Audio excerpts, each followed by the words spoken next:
Welcome back! In this episode, we take on arguably the most iconic Munro of them all, the world famous Buachaille Ètive Mòr, and its highest Munro, Stob Dearg. Along the way, we'll introduce the grandiose geography of Glencoe and explore almost 130 years of climbing on the Big Buachaille, featuring some of the biggest names and greatest writers in Scottish mountaineering.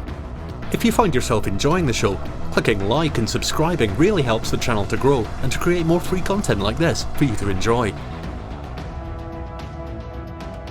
Buachaille Ètive Mòr is a winding ridge comprising 4 main peaks with a Munro at each end. Northernmost of these peaks is Stob Dearg, the Red Peak, arguably Scotland's most iconic mountain, with a northeastern facade of extraordinary isolation and spectacle. At the south end is Stob Dearg, Peak of the Boot, a more recent addition to the Munro list that provides impressive views down Glen Coe. The standard route up Stob Dearg is often more than enough excitement for the casual hill walker, and as such, Stob Dearg receives considerably less footfall than its illustrious ridgemate. Between the Munros are the tops Stob Coire and the conical Stob Dearg, the north ridge of which becomes a formidably steep ice slope in winter.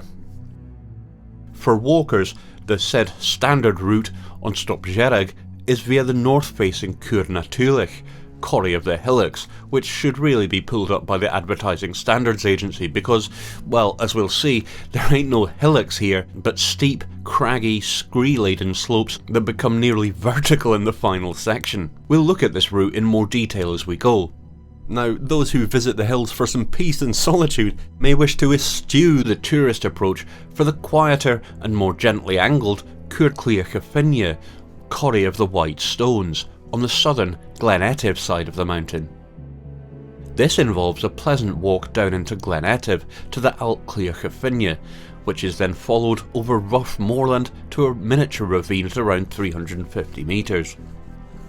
It doesn't really matter which side you choose in dry conditions, but if the stream is in spate, choose the east or right hand bank, as this will take you to higher ground above the ravine further on if necessary. At the other end of the ravine, 2 streams meet and the gullies they carve form a central grassy tongue up which the walker can easily access the bowl of the Coire. In good visibility, the route from here up to the Buachaille becomes fairly intuitive, but in cloud, care and compass bearings should be taken. Once upon the Buachaille, the grandeur of the situation reveals itself, the walker rewarded with dramatic views of the Glencoe Munros and the central highlands beyond. In good conditions, the route to the summit is obvious but scree-laden. Try to keep to the cairns to avoid any unpleasant surprises here. Once on the summit ridge, the first of 3 false summits presents itself. Shortly beyond this lies the mid-summit, where the real one is finally revealed across a narrow, rocky hump, with just about enough exposure on traverse to quicken the pulse. In summer, it's a spectacular and fairly straightforward ridge traverse along to Stob Dearg over the interconnecting tops, but in winter, Stob Dearg presents a significantly more dangerous proposition. Remember, in winter the Scottish mountains are as severe as the Alps, and easy summer routes can become challenging and demanding mountaineering expeditions. Do not attempt any mountain in winter without experience of using crampons, ice axe and compass bearings. Make sure that you have the practical knowledge required for the correct use of these tools. Poor technique while wearing crampons can be fatal. Mountaineering is a dangerous and potentially life-threatening activity that should not be taken lightly. Watching YouTube videos is a great way to get inspired, but it does not in any way prepare you for the reality of mountaineering. The Scottish mountains are beautiful, but demand respect. Be bold, be safe.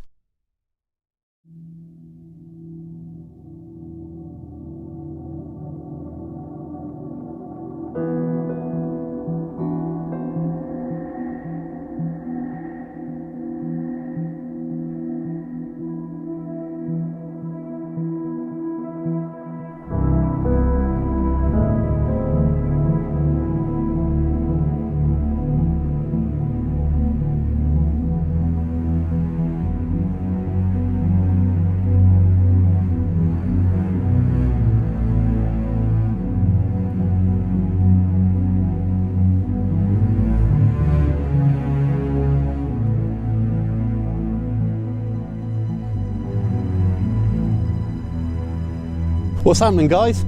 Here we are back in Glencoe to climb the big one. The Buachaille over there. You can see its other point, Stob Dearg, and behind it, Stob Dearg. Munro number 2. Now to reach it, because I've climbed it by the quote tourist route already, I'm going to try a different approach. I'm going to head down at Glen Ètive a little bit here, and then head up an impressive coire called the Clioche Finne, which, as you'll see, is no less majestic than its rather gnarly Tulaich, which we will look at, of course, later in the show. For now, let's head on down there. Firstly, to clear up two common misconceptions, calling it Buachaille is still anglicising the Gaelic phonetics. It's pronounced more like Buachaille, and more importantly, it doesn't mean great shepherd, because as we know, Gaelic society was based around cattle, while sheep farming was the result of the Highland clearances. This isn't pedantry, it's about understanding the social history behind the name. Mistranslations like this are the legacy of the virulent anti-Gaelic sentiment among lowlanders that we learned about in Fallen Kingdom. With the dawn of the printing press, the anglicisation of Gaelic proper names became the norm in official documents, because they were printed in English and not Gaelic.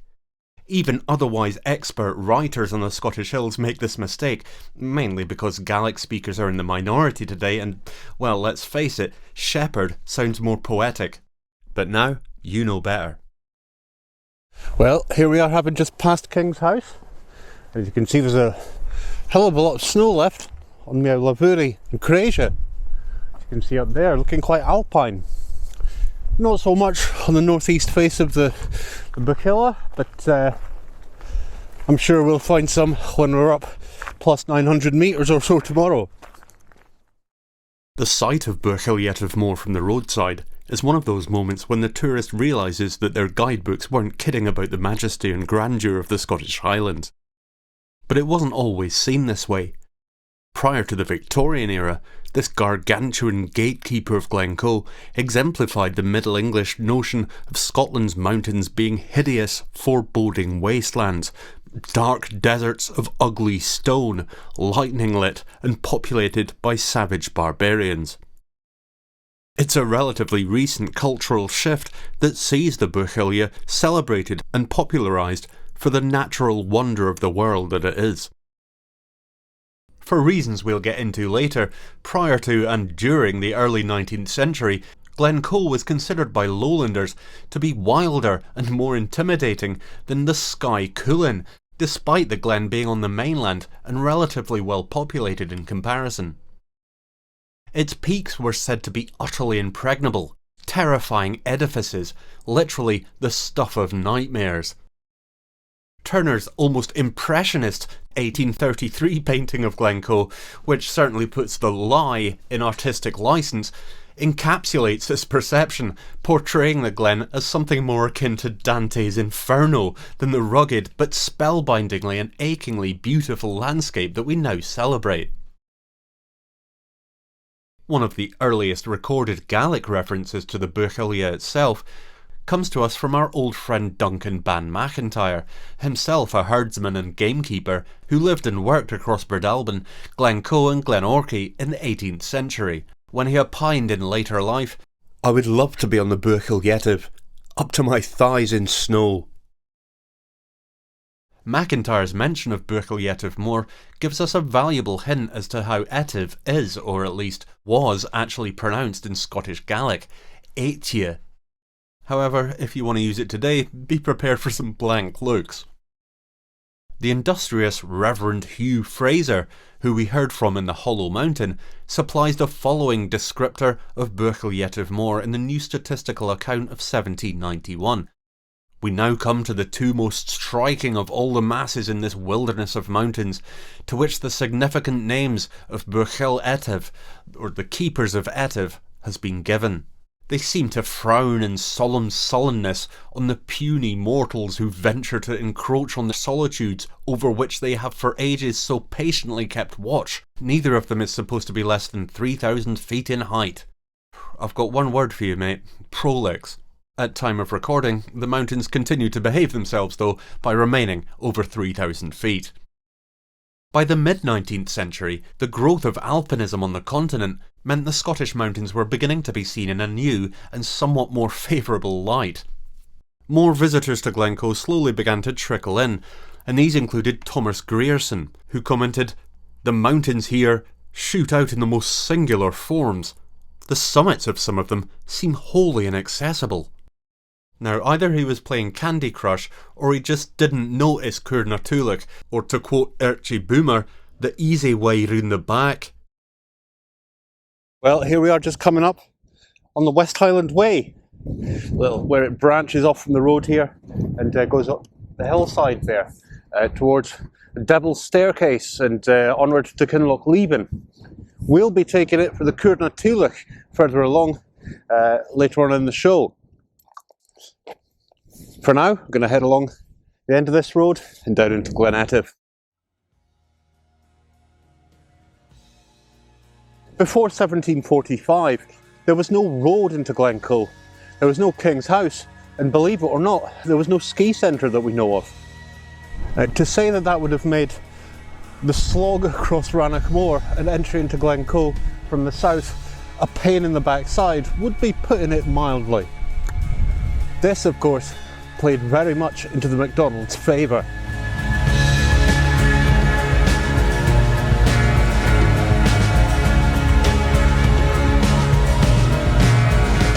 Glencoe is 11 miles long and forms a steep walled corridor between Rannoch Moor at the east end and Lochleven, a sea loch adjoined to Loch Linnhe at the northwest end.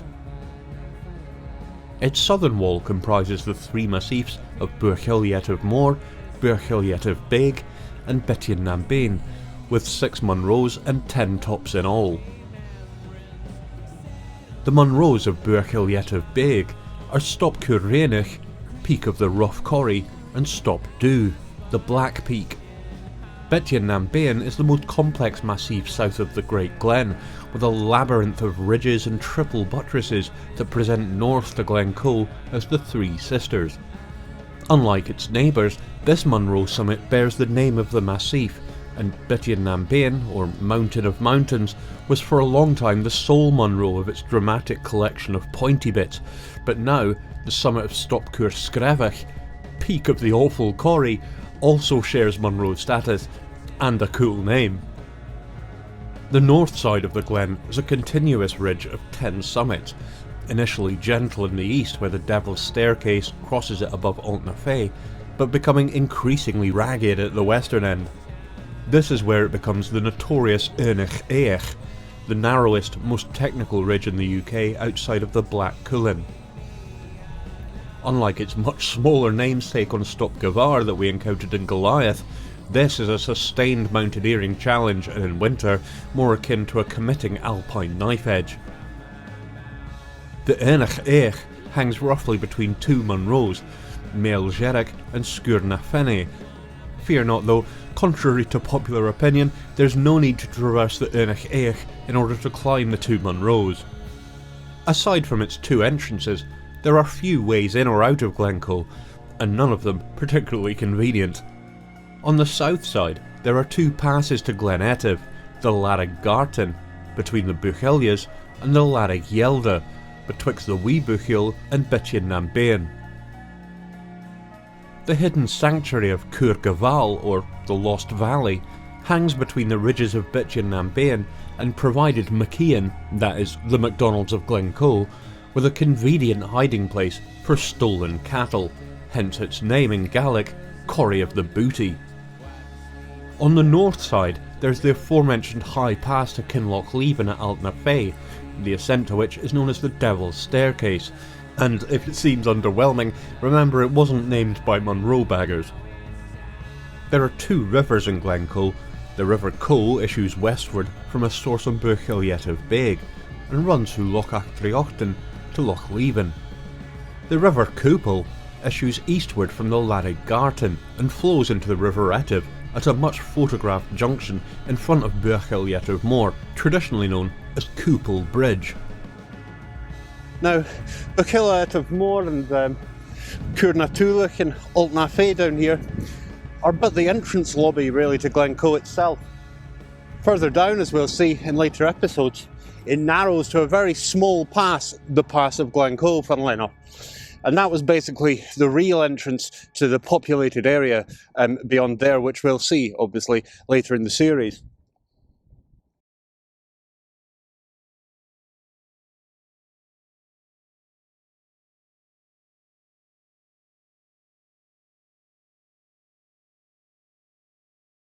Now it's kind of early March and it's in the evening, so this road is fairly quiet, thankfully. Needless to say, in the summer months it is absolutely hoaching. There'll be cars passing you basically every time you blink. Likewise, the A82 is chock-a-block, so just be super aware of that when you're planning your route.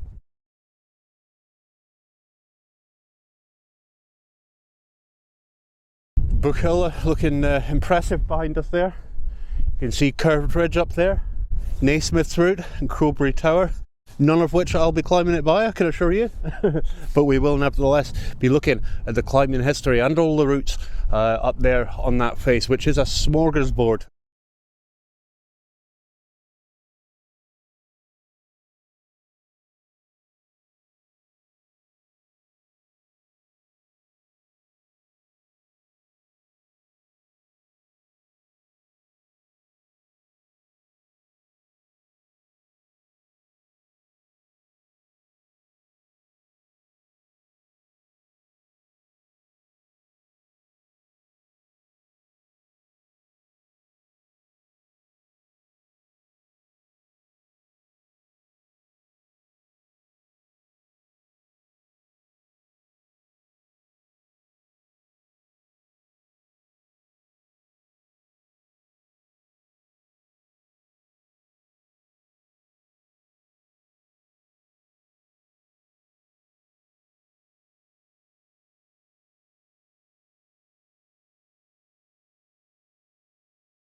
And here we are.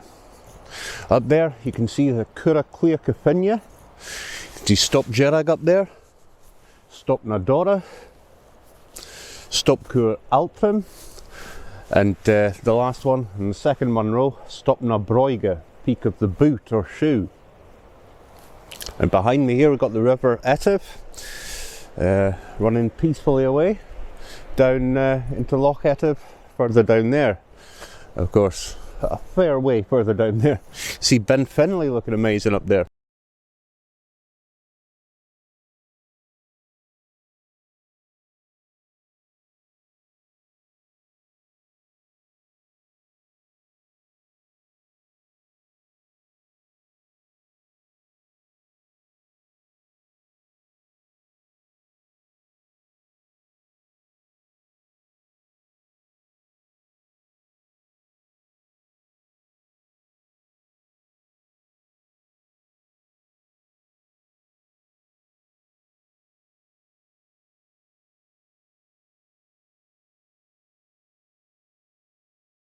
Okay, so here we are approaching the entrance of Clioche Finne.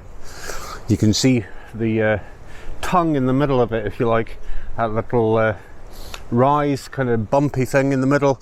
We're going to go up just directly up the centre of that, and then before we hit the cliffy bits, we're going to zigzag just up beyond those rocky outcrops and make our way up there over fairly steep but not as bad as Tulaich slopes, and then we'll find ourselves on the ridge, and from there it's but a stroll to the summit.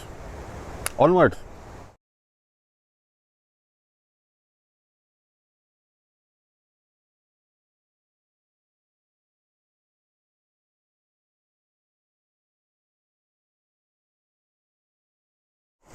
Now, if the Alt Clioche Finne here isn't in spate,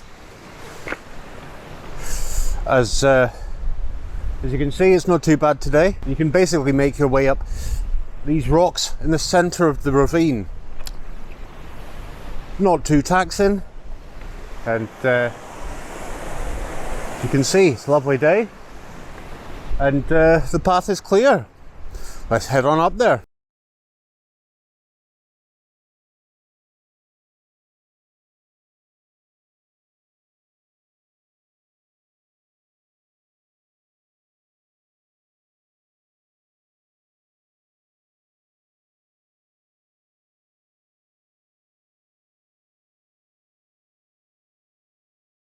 Well, here we are on the tongue itself, and not too tricky, as you can see. Gaining a bit of height. You can see the River Ètive all the way back down there. And for the scramblers out there, if you find this a bit sedate looking, you can take on this bad boy, which I guess would be some kind of, I don't know, southeast spur. Which looks like it's got some tasty scrambling at the very top there. As for us, we're going to continue up these grassy slopes until we hit the screes. Then it will get steep.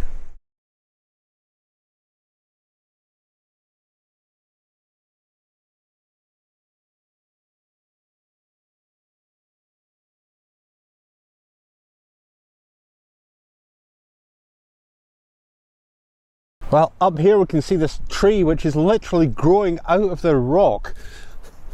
I guess life finds a way.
Well, here we are approaching the bowl of the Coire.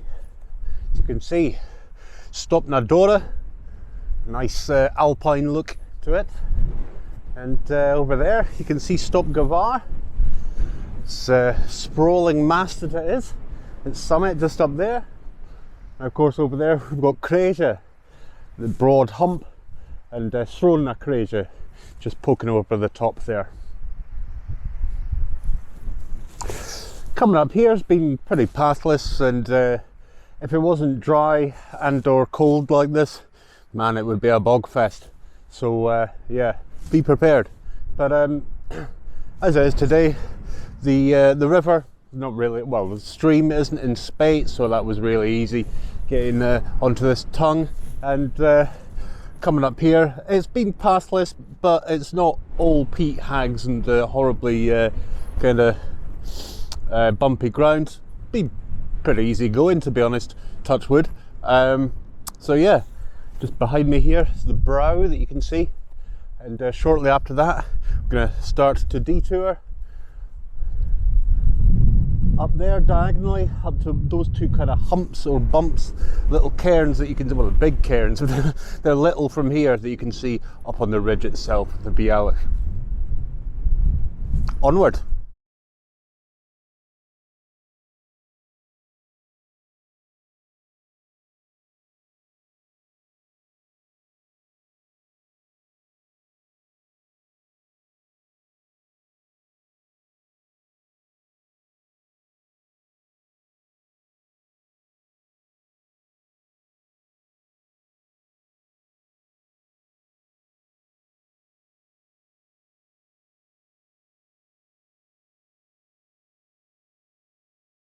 Well, here we are in Finne itself. Marvellous, isn't it? Majestic. Stob Dearg. Looking amazing. Our path lies ahead, basically over these lumps and bumps, and then we're going to go up those scree slopes to those two rocky knolls. They've become a bit more pronounced now, as you can see.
Well, here we are on the upper Coire slopes. So you can see, winter wonderland it looks like, doesn't it? Beautiful. And over there you can see a cracking view, Stob Dearg. Still got a hell of a lot of snow on it there. You can see the cornices.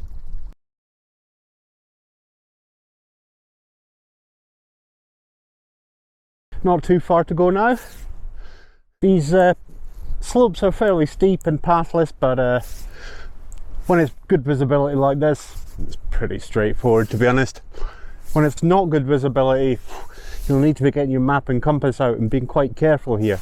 There's not any crags per se, but if you go too far to the north, or I guess to the northeast up there, you might run into some difficulties. But from here, it's just a case of get your head down and we'll soon be on the Buachaille. Let's do it.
Yowza, here we are on the Buachaille, and looking over to Laggangarbh there, absolutely stunning. Ben Nevis and Moor still keeping plenty of snow, and I'm sure there's a hell of a lot over on the north face of Nevis as well. And down there's the Blackwater Reservoir, and the remainder of our route to the summit.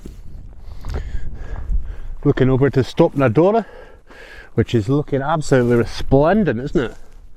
Stunning coating of snow. And beyond it there you can see Stob Dearg, and beyond it Stob Dearg, peak of the boot. Down here, of course, is Tulaich, which is somewhat more challenging than the way we've come up, as we'll see later. But yeah, you get a fair idea from here, really, don't you? Yeah, what a stunning panorama, isn't it? Onward to the summit.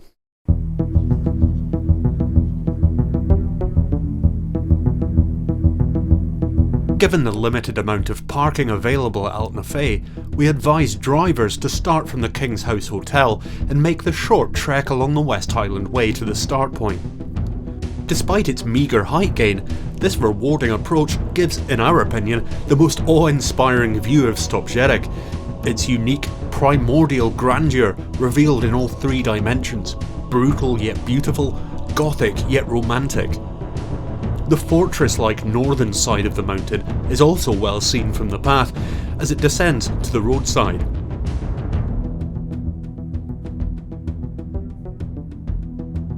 Well, here we are approaching Altnafe, and you can see Tulaich up there. Inviting, isn't it?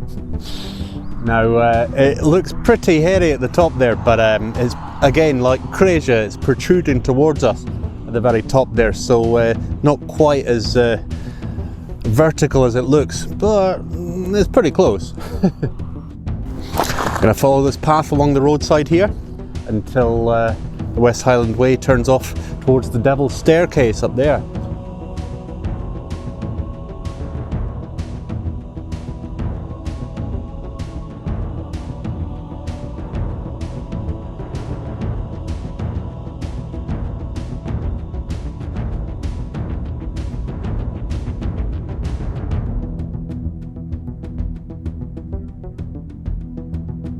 Well, here we are at the lovely Altnafe, and quite a view, as you can see.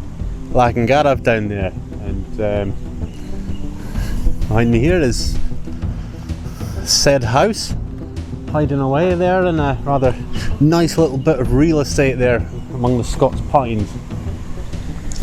Now you can basically see our route. It's just winding its way up there to the central Scree Gully. We're basically going to make our way up the right hand side and zigzag our way up towards those nasty looking cliffy bits at the top, which aren't quite as cliffy as they look. Not quite. Almost, but not quite. At Altnafe, a turn-off leads to a small footbridge over the River Coupal, beyond which a path leads to Laggangarbh.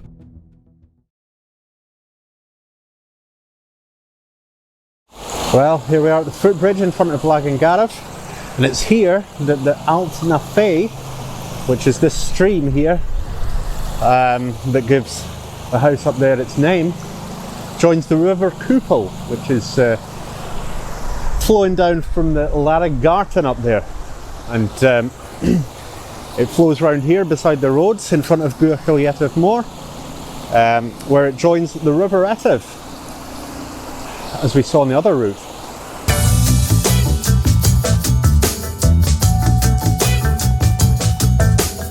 Like Blackrock Cottage at Maerlavuri, this was likely a shieling in the time of the Gaeltacht, but today it's Scottish Mountaineering Club territory, and therefore very much off limits to lay people like you and I. In the early 1960s, the climbing prodigy and proto-punk Dougal Haston, who we met in the Fox of Glencoe, a man who wore a carabiner over his knuckles at the pub and was already considered by some jealous SMC members as a, quote, evil black bastard, decided to use leftover paint tins in his car to realise some seriously avant-garde interior design choices, having perhaps availed himself of one too many libations during the evening. As Haston was likely all too aware, an SMC work party had only just redecorated the hut, and sadly this DIY makeover lasted just a few days before apoplectic SMC members showed up to restore order and a neutral colour scheme. It should come as little surprise to the seasoned hillwalker that lay folk remain unwelcome. This is an outdoor place for outdoor people. We'll have no camping here.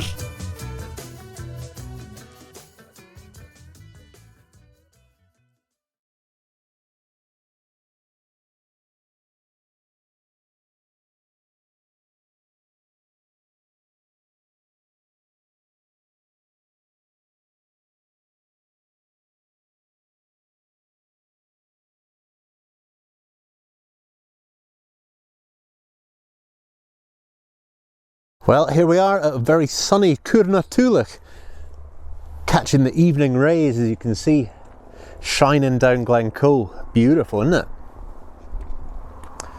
Stob Dearg looking majestic there as well. Stob Dearg as well, you can see over there.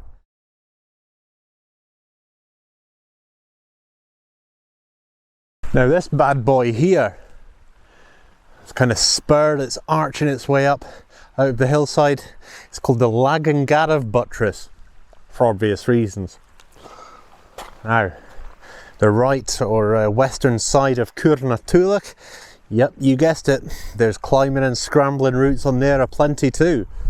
If you find the tourist route is too tame, you can always test yourself on what looks like some progressively more intimidating pillars of stone there.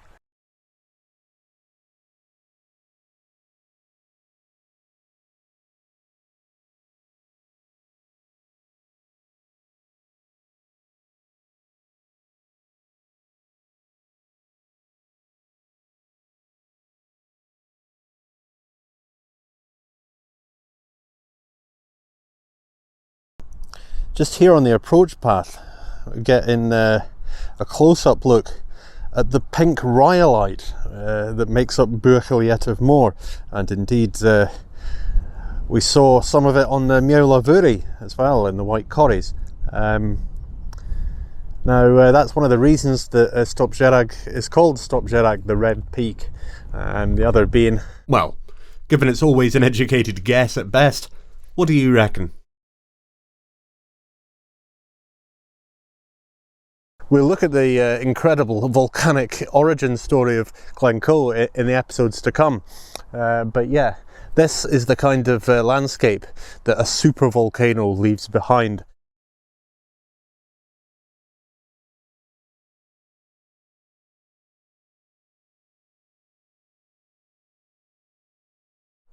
Well, as you can see, this path isn't too bad at all.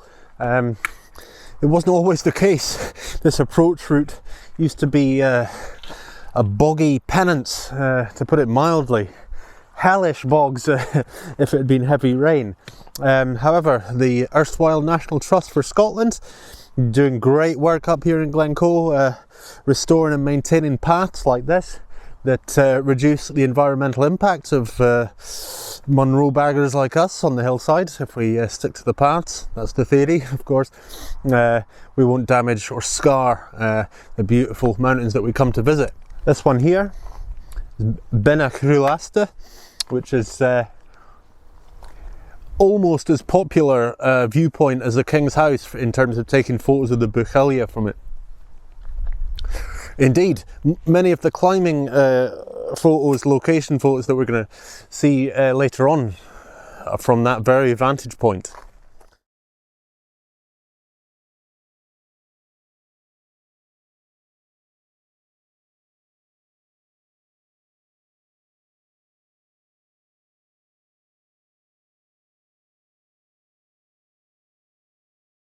Well, here we are at the Tulaich. And the path crosses over the stream here, makes its way up these heathery hillocks. This is one of the stoniest main routes up a Munro that you'll find outside of, I don't know, Skye. But yeah, magnificent as you can see. Awesome rock amphitheatre, as it were. Rock on, man. There's a sizable cairn just around this hillock here, and indeed they are pretty regular, and they'll keep you right on your way up. The path is really excellent, I've got to say, in terms of like some of the Munro paths we've been on. We know they're not the greatest, but yeah, there's obviously been a lot of work put into this kind of almost staircase of stones here. So yeah, hats off to you guys at NTS. Great job. Onwards for those about to rock.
Well, here we are getting some height, making our way up to about the 500 metre mark, and Coire Tulaich, you can see this amphitheatre is opening out in front of us.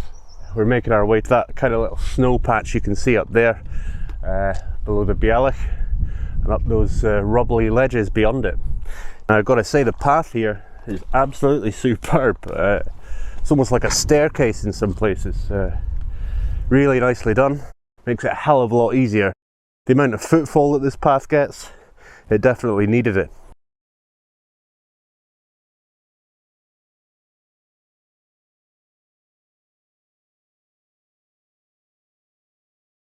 Well, the Moors have appeared behind us, and the grey Coires and the black Coires as well over there. Just beginning to transition to a steeper incline.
Now, needless to say, this is a very popular and therefore busy route. I'm currently just chilling, waiting for the traffic jam in front of me to move forward a little bit, and we've got some people closing in from below as well. So again, one of those mountains where you're really not going to get much peace and quiet on this route, which kind of the other side of the mountain makes up for in some respects. However, on the other side, as we know, you don't get view over to Nevis and Carmorgeric. The Moors, the ring of stale Munros, looking spectacular there.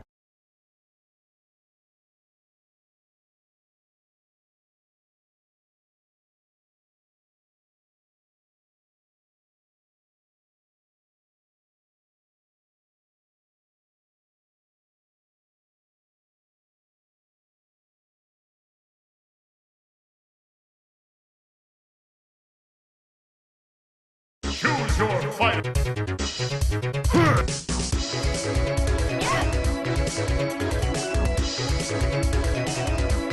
Well, here we are in the final third of Coire Tulaich, and as you can see, it's not quite as mental as it looks from down there.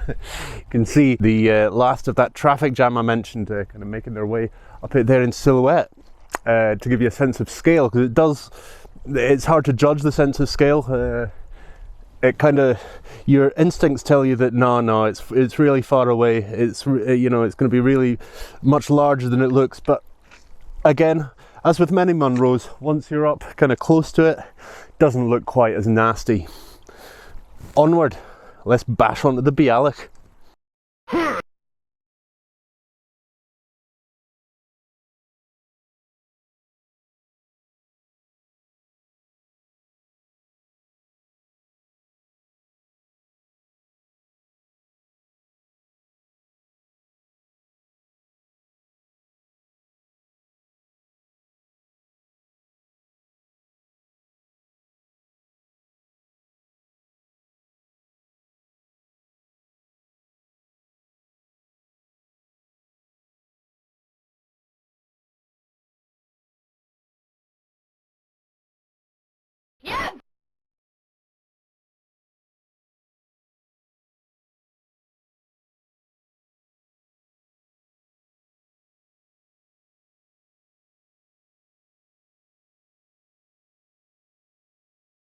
Well, once the screes are done with, we're back onto some rocky ground, and the path is pretty good again, gotta say. Heading up around this corner, and then we'll see the final leg. Now unfortunately it's just started to rain, which makes the rock a bit more slippy, and the whole ordeal a little more intimidating if you're not feeling it. However, the angle isn't too horrendous, and round this corner we'll see the last lap. Let's do it.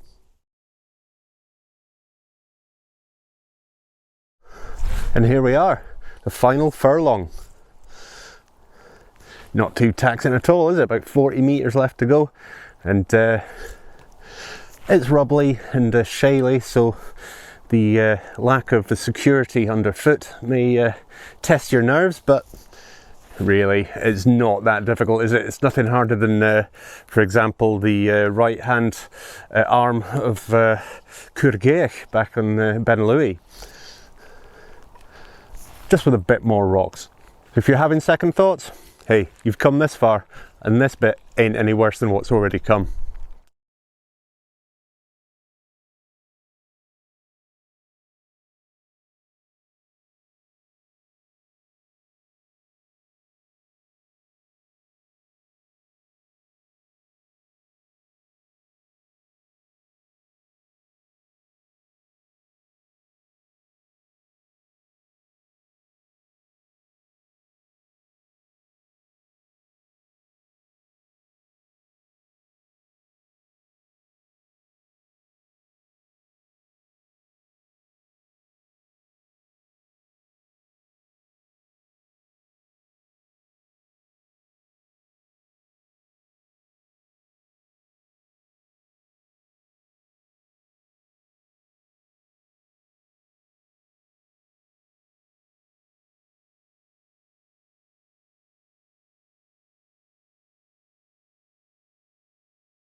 Well, here we are at the final snowfield before the Buachaille there. Now there has been some scrambling, and to be honest it's been more fun than anything else. Again, kind of similar to that of Ben Louis, a little more technical than that, but again, same levels of kind of moderate exposure. You've got some scary rock walls on each side, but hey, get your head down, you'll soon be up there. Huzzah! And here we are on the Buachaille. You can see scree-laden Tulaich there. Now that was a somewhat more taxing way up than the other route, but yeah, here we are. The collection of cairns and the rest of the mountain up there.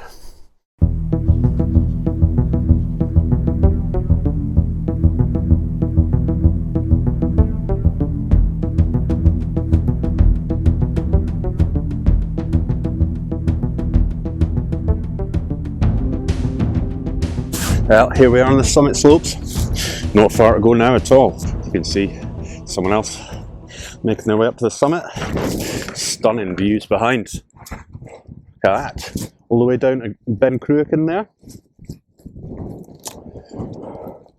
Looking over there. Ben Finley, Sgúr na Húile, Biddy and Nambain. Over there, the Éanach Éach, looking ferocious. And Stob Dearg, looking. Now, I don't fancy going up that from this angle, put it that way. So I think we're going to save that for another time.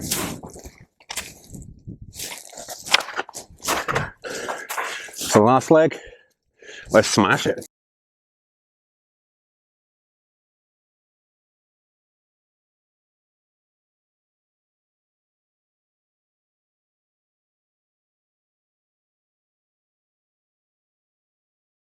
What if I told you that Glencoe was not called Glencoe?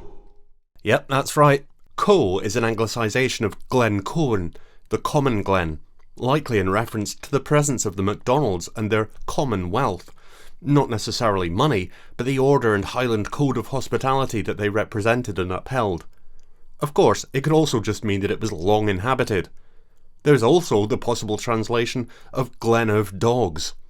What it almost certainly does not mean, however, is Glen of Weeping.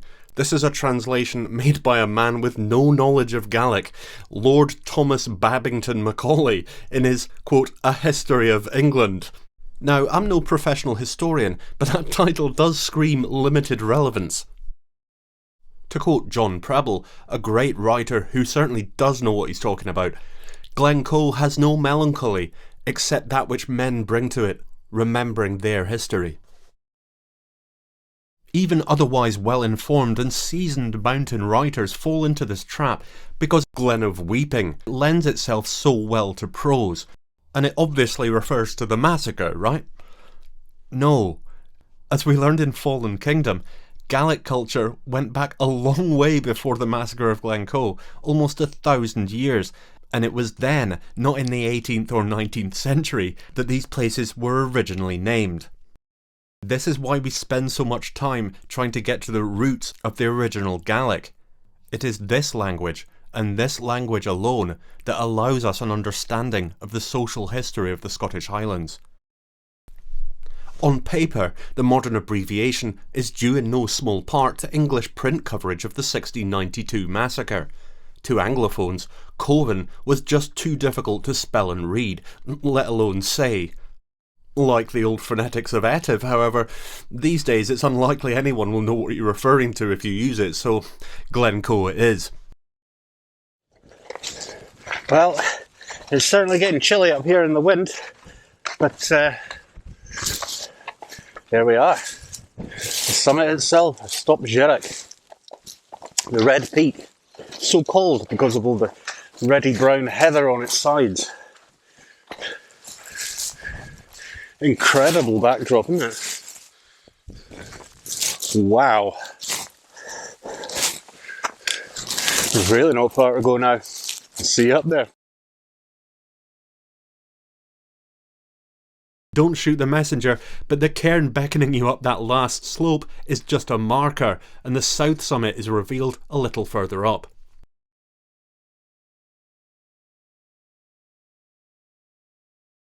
Well, here we are on the south summit, making our way towards the second mid-summit over there.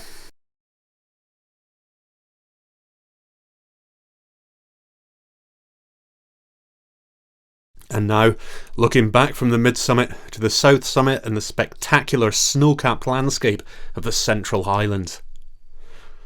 Oofed.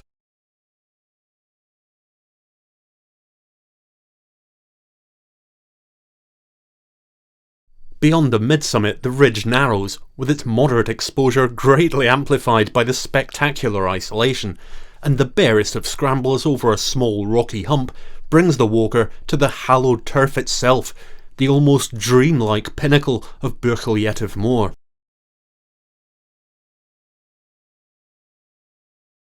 Well, here we are, one of the most stunning summits of all the Munros.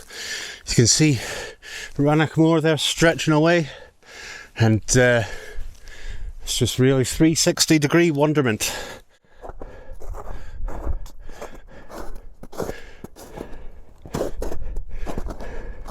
Now, as you can see, the snow isn't too bad up here, it's all fairly manageable.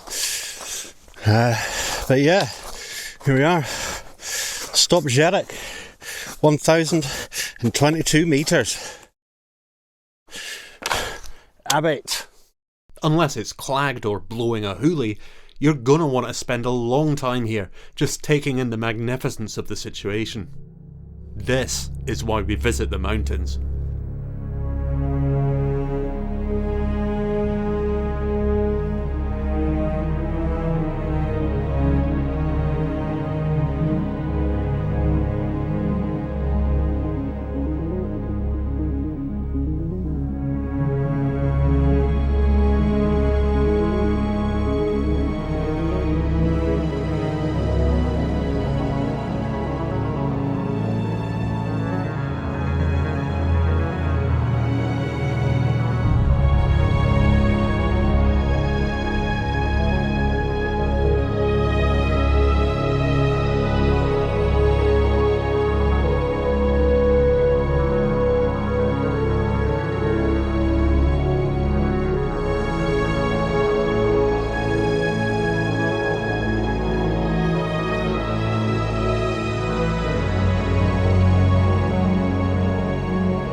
Finally, in 1867, John Stuart Blackie made the first recorded ascent to the summit of Stob Dearg, a daunting expedition that he took great satisfaction in relaying to his wife, whose interest in his outdoor pursuits remains unclear.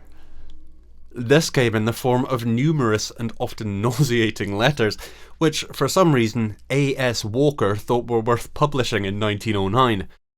Fairest being. I am regularly out on the moors from 9 till 7. I mounted the steep, apparently unapproachable Buachaille Ètive with grand success and very little fatigue. Just 3 days later, he entreated his fairest being with another letter, this time a correspondence from Kinloch Éileart.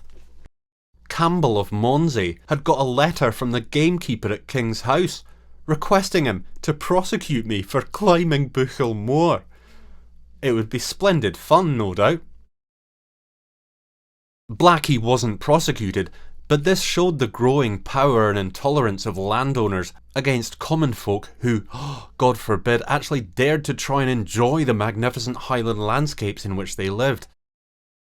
In 1865, just 2 years prior to Blackie's ascent, the Scotch Trespass Act had been passed, essentially barring the lighting of fires, camping and or general access to estates.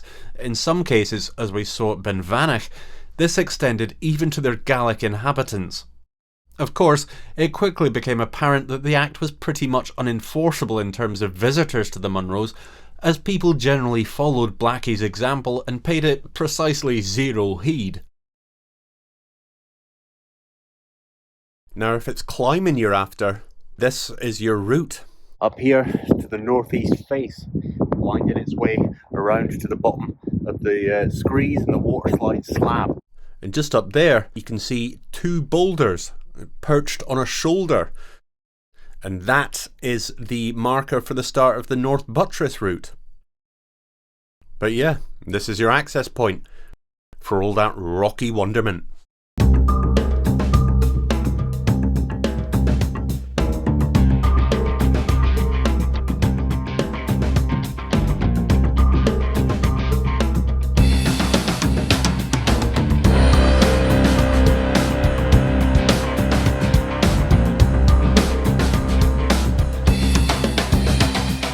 Is there a more extravagant climbing banquet than that served on the airy walls of the Big Buachaille? Put it this way, it gives the north face of Ben Nevis a run for its money. Where it arguably outranks even Nevis, however, is in the extraordinary sense of exposure its position affords it, towering over the flatness of Rannoch Moor in a manner not dissimilar to that of Minas Tirith and the Pelennor Fields in The Lord of the Rings. W.H. Murray described it as a juxtaposition of the vertical and the horizontal that, he postulates, ignites within its witness something akin to a spiritual or even religious experience. This contrast between the cliff and the moor provides the climber with an astonishing experience of space and airiness many would argue is unmatched in all of Britain. If you can't tell by looking at it, just to be clear, there is no route up the northeastern face that can be described as hill walking. Even the easiest route, Curved Ridge, is technically harder than even its notoriously gnarly neighbour in Glencoe, the Uinich Éach, while the complexity of the terrain requires precise route finding, especially in poor visibility. In winter, as in Munro bagging in general, there are of course no easy routes, but especially not on a face so exposed to the brutal northerly gales from Rannoch Moor that plaster its great features in thick snow and ice. It's this freeze-thaw cycle that cracks the rock, mainly a porous volcanic rhyolite, into angular flakes and crags that eventually tumble off the mountain, making climbing on certain parts of the Buachaille, like North Buttress for example, even more challenging. Not only do you have to find holds, these holds may come loose in your hands. The first technical rock climbs on record in Scotland were made on Skye, which, despite its remoteness, was still more accessible than the crags of Laggangarbh because, well, Rannoch Moor.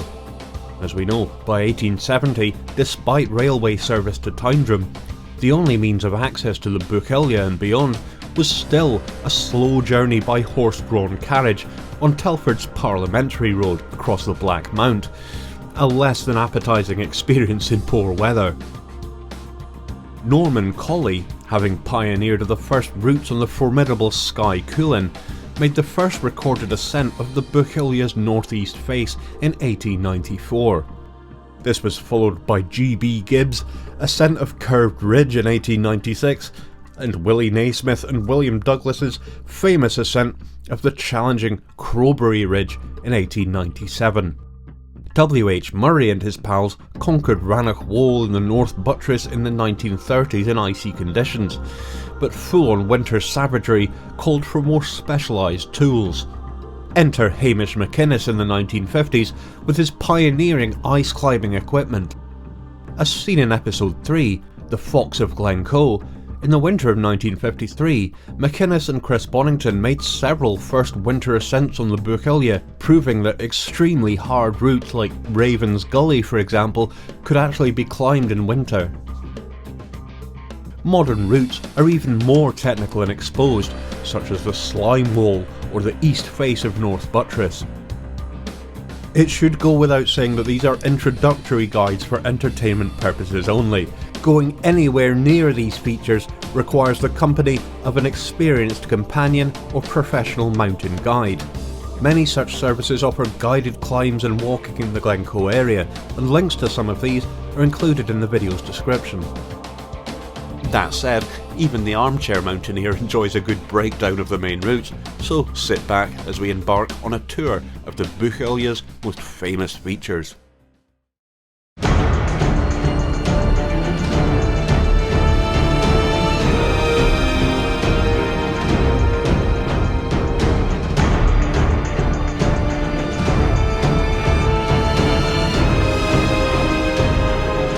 Not the most obvious route from afar, Curved Ridge winds its way up from the top of the waterslide screes to zigzag steeply and with moderate exposure up to the foot of Crowberry Ridge. By now, the unsure will have a good idea of the kind of exposure involved, and if you aren't digging it, this would be the time to retreat. The route then ascends below the Rannoch Wall along the rim of Easy Gully, remember climbers called it that, with increasing exposure to the crux section, several 10-metre high rock steps that offer little challenge to the climber but present the walker with an intimidating obstacle in a position of spectacular exposure. Of course, if you're still on the route by now, that's likely what you'll have come for, and once this exhilarating clambering is over, the route winds its way up over broken terrain to the foot of Crowberry Tower. Now, adrenaline lovers may follow in Naismith and Douglas's hobnailed bootsteps directly up this famous protruding pillar to gain the Buachaille's most airy vantage point. A true eagle's eyrie, giving a feeling of hovering in mid-air, nearly a kilometre above the distant flatness of Rannoch Moor. Apparently. Those less stimulated by such an airy denouement will want to follow the route around the base of the tower to ascend behind it, a short scramble up more reasonably angled terrain to the summit.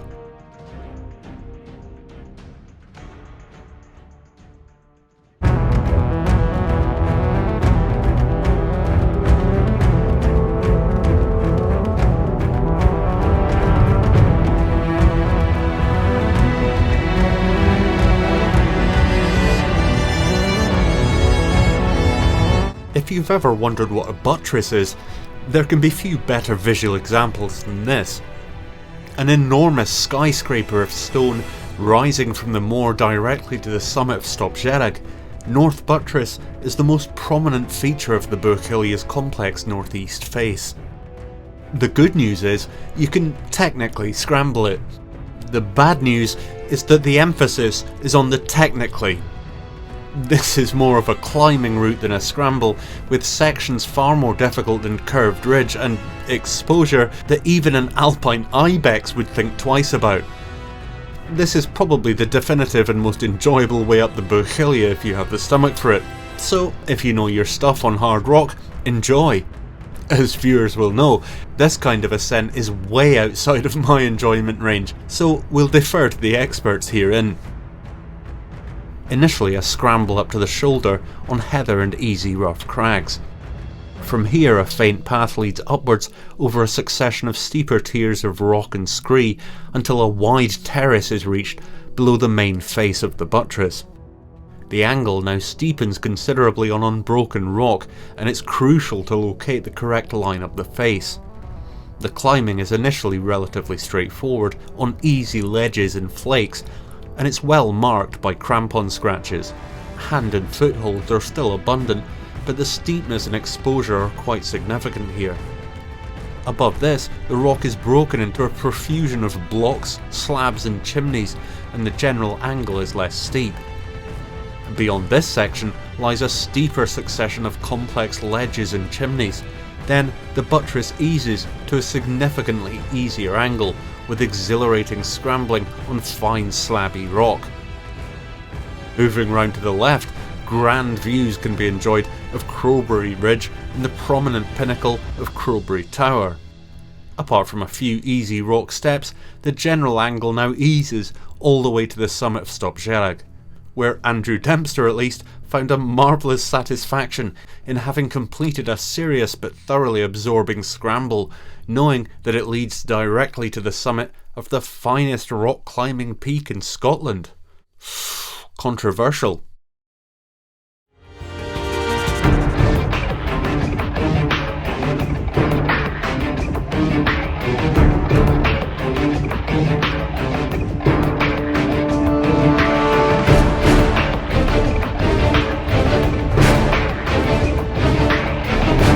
Strictly the domain of technical rock climbers, Crowberry Ridge is a rubbly arête, frequently knife-edged and very committing, that ends slightly below the summit of Stob Dearg in a spectacular pinnacle called Crowberry Tower.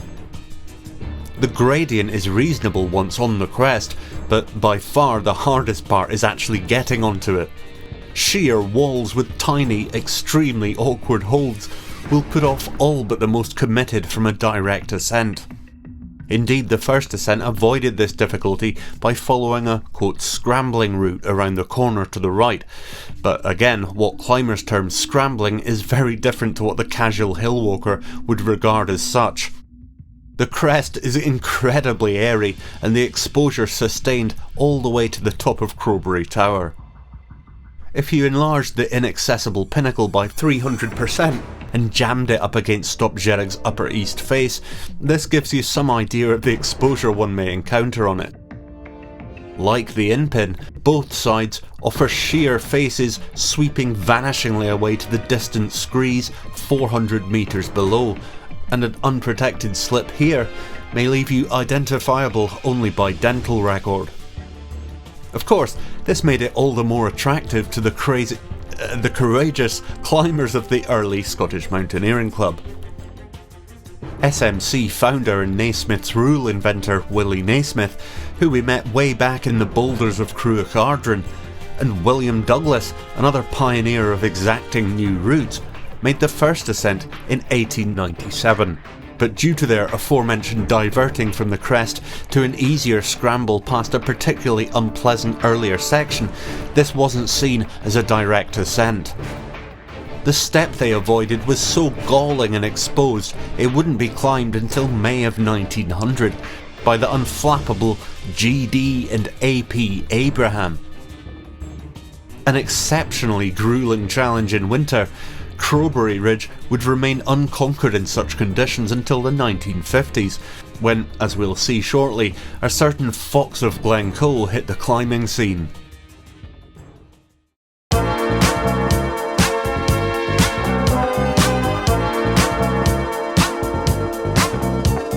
From a tower close under the summit of Buachaille, the Crowberry Ridge drops 900 feet northeast.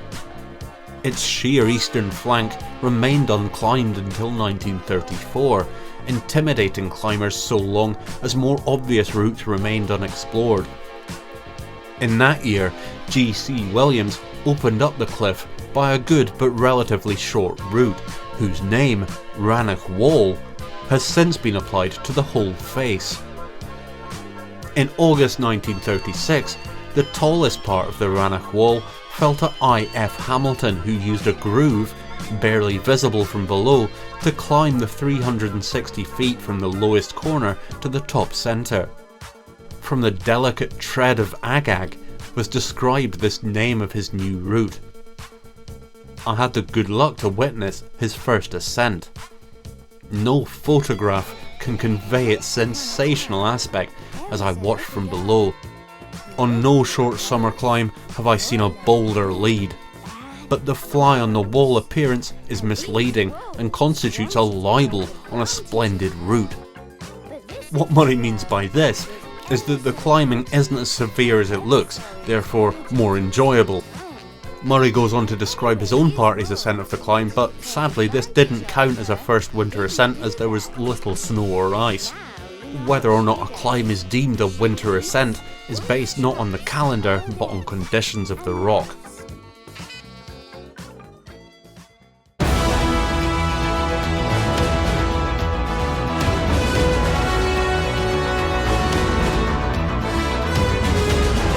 As we saw in the High Castle, women climbers, all too often a footnote in climbing annals, were just as capable on hairy routes as their bearded brethren, and LSCC member Esme Speakman made the first ascent of a very challenging line, subsequently named January Jigsaw. Teaming up with Henry Ogilvie, the pair made short work of an ascent more direct than Agag's Groove, and with considerably less stances, thus less opportunities for a breather. Formidable and exposed, this remains a popular test piece for climbers on the Buachaille.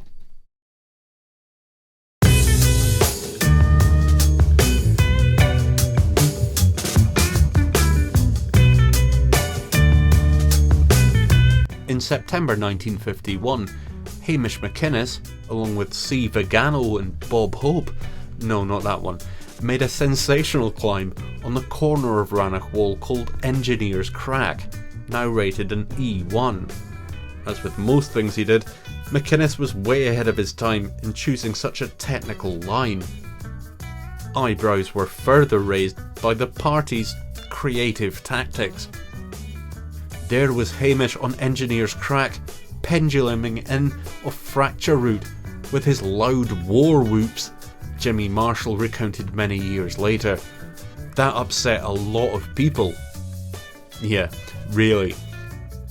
The insufferably snobby climbing establishment of this time still clung to the Victorian conceit of climbing as a serious pastime for serious gentlemen, not a place for fits of passion or self-expression. I mean, really. The barbarian McInnes had not only invaded their crags and put up an exceptionally hard route on his first try, he had done so with abandon, irreverence and impudence. Of course, this nonsense was but a fairly translucent smokescreen for their bitter resentment and jealousy. As we know, McInnes was in a class of his own, and he was only just getting started.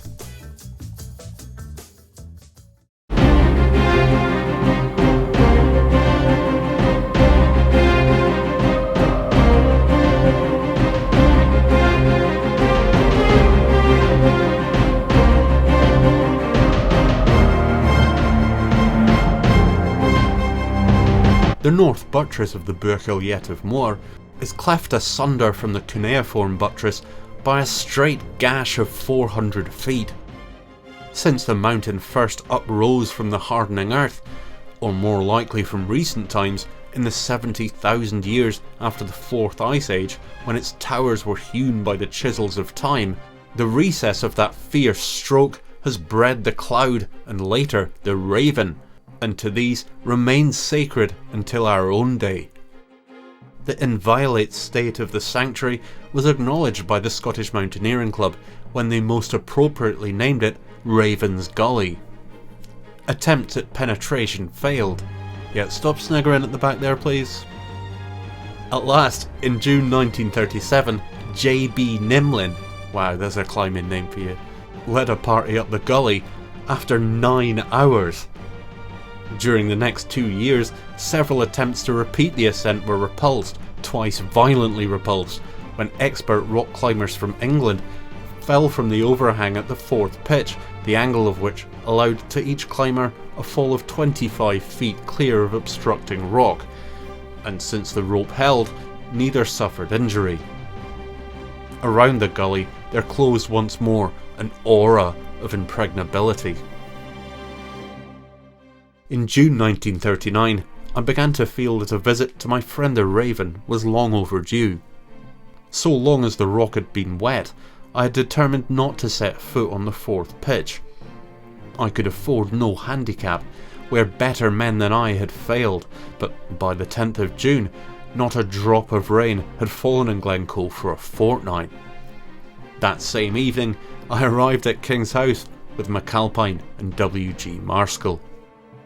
A cloudless morning followed, one of those light-hearted mornings peculiar to spring, windless yet fresh, when colours shine with a brightness of fairyland. We drove first to Laggangarbh on the Glencoe road, and walked thence across the moor to Buachaille. 2,000 feet up on the north face, Raven's Gully looked an absolutely perpendicular slash, as black as midnight. That closer acquaintance would dispel those illusions we knew, but many an otherwise willing climberly party must have been turned away by that gape of gloom. It's an unfortunate and misleading effect of distance, an effect that lessens the closer one approaches up the boulder-strewn slopes of heather, until at last one enters harbour between the towering flank of North Buttress on one's left and the lower tongue of cuneiform buttress on one's right, and finds before one's upturned face a gully clearly lit, enticing. Like all good gullies, it rose in steps, approximately 10 in number, all of which were not as yet visible. Rarely elsewhere have I seen such a vista of overhangs crowded within so short a distance. The gully bristles.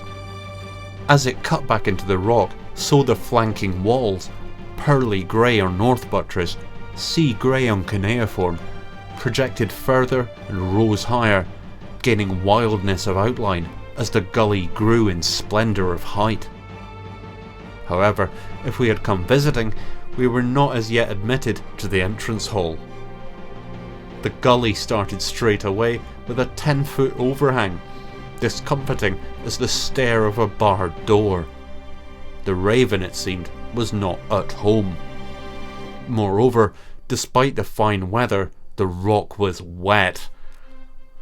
Since we had all exchanged boots for rubbers, he means Vibram soles instead of hobnail boots, I avoided the damp rock by climbing onto cuneiform buttress, and from there gate crashed by a traverse into the gully's interior.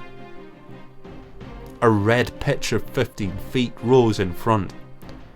I was glad to observe it was only vertical.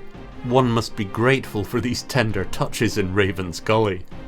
We relished a strenuous climb up its right corner and strolled across a level scree floor to the most notorious tier, from which recent predecessors had retired in haste.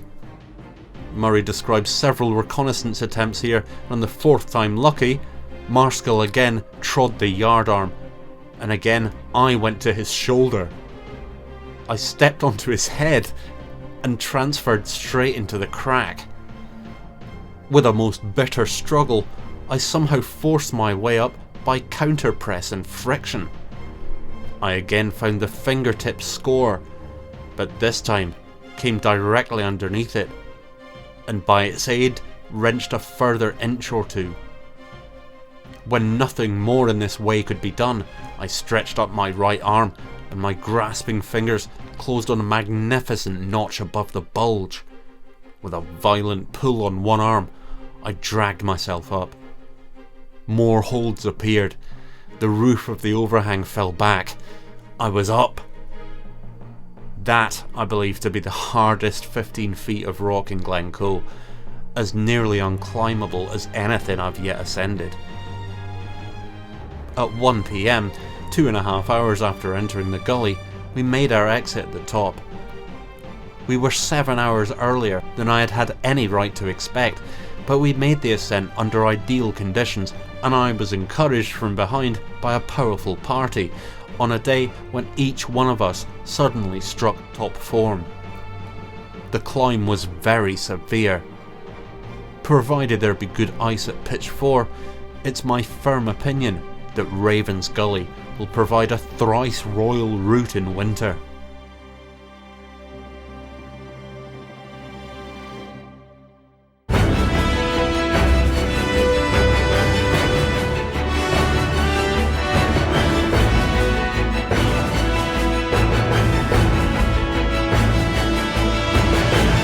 Indeed it did, and it took two of the bravest and most audacious climbers of their generation to pull it off. In February 1953, Hamish McInnes, during a remarkable week of climbing with an 18-year-old Chris Bonington, demolished three long-standing winter problems on Buachaille Ètive Mòr. It's hard to overstate the importance of these ascents to the development of winter mountaineering in Scotland.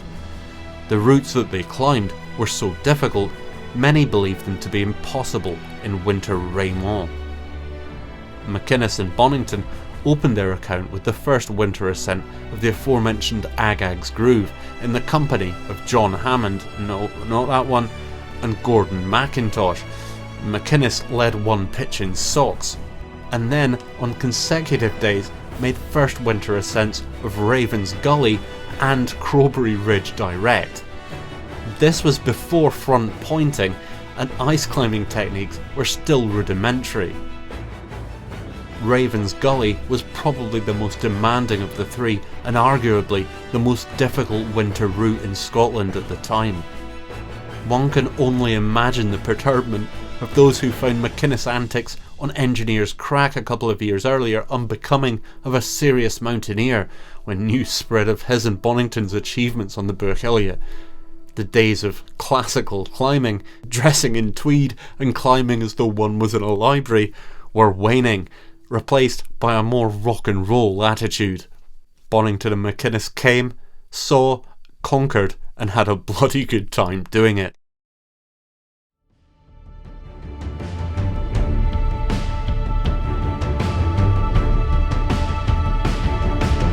Thanks for watching. Really hope you enjoyed the episode. If you did, hit that like button and subscribe, and tap the bell icon to see new episodes as soon as they arrive. And also, hit us up on Patreon, where for just £3 a month you can support the show and get access to exclusive behind the scenes content and production updates. Next time we hit the other of the two Munros of Buachaille Ètive Mòr, it's boot camp on Stob Dearg. Until then, enjoy your adventures.